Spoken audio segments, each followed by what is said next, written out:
Muflonlara bakın.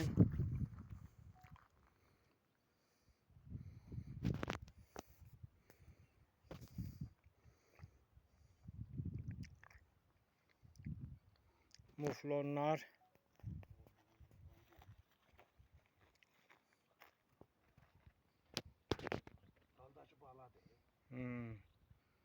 Üçü bala, dördü baladı bir anı. İkisi de attaydı. Ha. Dağ keçileri değil. Bunlara çok adam keçi değil. Bunlar muflondu. Bizim Sarıdağ'da muflonlardı.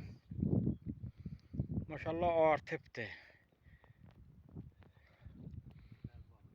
Ov qadağan olunandan artıb, xeyli artıbdı. Təbiətimiz zənginləşib.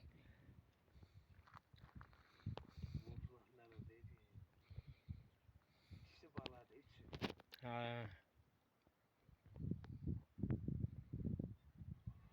Bunlar suyu orada. Tapırlar.